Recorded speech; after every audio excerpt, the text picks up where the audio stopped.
Few bonds in the world of music have stirred more intrigue, admiration, and mystery than the connection between Diana Ross and Michael Jackson. Now, at 81, the legendary Diana Ross is finally peeling back the curtain on a relationship that spanned decades, shaped a pop icon, and left an indelible mark on music history. Diana Ross and Michael Jackson weren't just industry acquaintances, they were family in spirit. When Motown Records brought the Jackson 5 into the spotlight, Diana played a pivotal role. Though Berry Gordy was the mastermind behind the label, it was Diana who famously introduced the Jackson 5 to the world, even having them billed as Diana Ross Presents the Jackson 5. That wasn't just a promotional gimmick behind the scenes. Diana took the young Michael under her wing and into her home. Over the years, Michael referred to Diana as his mentor, his inspiration, and even called her mother in certain legal documents. Fans always wondered what was the real nature of their relationship. Was it mentorship? Was it something deeper? Why did Michael name her in his will instead of some of his own family members? Now, decades later, Diana Ross is finally speaking candidly.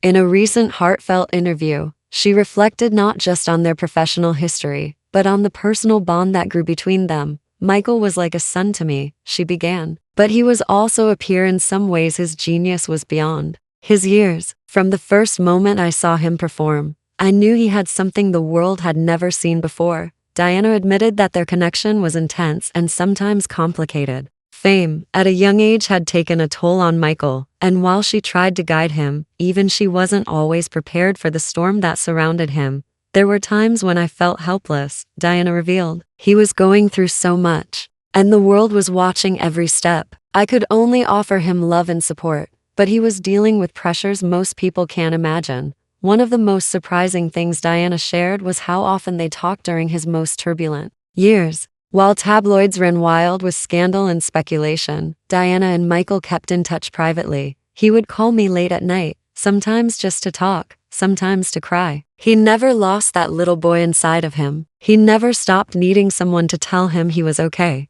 When asked about Michael's ever-changing appearance, Diana responded with a tenderness that only someone close to him could offer. Michael was an artist through and through. He saw his body as a canvas, and he was constantly transforming. People judged him harshly, but he was just trying to become the version of himself that he saw in his mind. It was his way of coping, his way of expressing. But perhaps the most emotional moment came when Diana spoke about the day Michael died. I remember exactly where I was. I sat in silence. It felt like the world had lost something irreplaceable. But for me, I had lost someone I deeply loved. Diana says she still thinks about him often, especially when she performs. Sometimes when I sing Ain't No Mountain High Enough, I think of him. All he ever wanted was to be accepted, to be loved unconditionally. In a world where so many people turned on Michael Jackson, Diana Ross never wavered. She didn't deny that he had struggles or that his life was complicated, but she remained firm in her belief that he was, at heart, a beautiful soul.